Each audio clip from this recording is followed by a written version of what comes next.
I raise to support this motion by the Committee on Education. I must commend them for a job well done.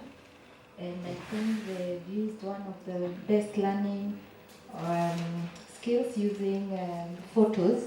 I think there's nothing that speaks volumes more than a photo does. So, Mr. Speaker, I think as a society, we are looking at the issue of early childhood education at a very thin and narrow lens. Mr. Speaker, if only we understood the importance of early childhood education, we would not be in this place. Mr. Speaker, you know, we invest too much on high school, college, even in primary, and we forget that the basis of all that starts from early childhood. If we don't teach our children well, if we don't protect them, if we don't feed them well, we might be competing with a problem of our kids not performing too well in the national and even in the competitive world. And the problem lies in the early education. If we are not feeding our kids well, we have been provided for, I know we come from a county that has a lot of challenges, and especially when it comes to drought. If there is a program that is supposed to assist parents and those kids get something to feed their kids, I think it is something that needs to be taken with a lot of seriousness.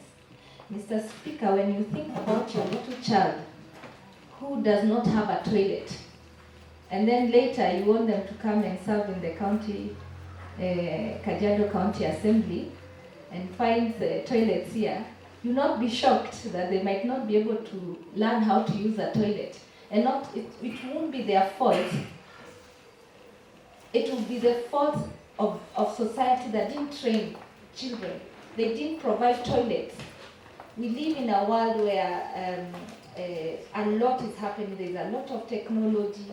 It's such a competitive world that if we don't nurture and provide the little children with what they have to what they need when they're growing up, then I think we are doing a zero-sum game. Mr. Speaker, it is very unfortunate that we have classes that are unfinished in our ECDs.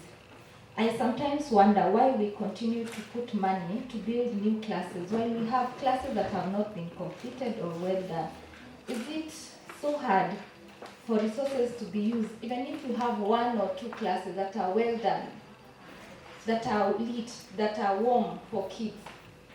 Is it too much? Like, I don't think it's rocket science. It is so simple. If you have money that is being allocated, can we please ensure that whatever structures that are there are done well, so that we don't go every other year as we add a class, it is because we have cleared and we have completed the ones that are there. For me, I don't see anything so hard. I just feel as if we are not committed as a society to ensure that we protect our little ones. Sometimes protecting them is not from evil, but from what we give them. Mr. Speaker, I think there is need for the department to take the issue of early childhood education seriously. And even as parents, before when I was growing up many years ago, parents used to contribute money to build classes. There is a lot of money that is being set aside, Mr. Speaker, for construction of classes, provision of water, and now for our county for distribution of uji, for example. But Mr. Speaker, I think society, and we need to ask ourselves a lot of questions. We need to find out where we lost it, because if we continue like this, then we'll have a broken society, and as we continue to invest money on higher education, then we shall be losing down here. Mr. Speaker, I raise to support this report and encourage the department to follow on the recommendations of this committee. Thank you. The Honorable Whip.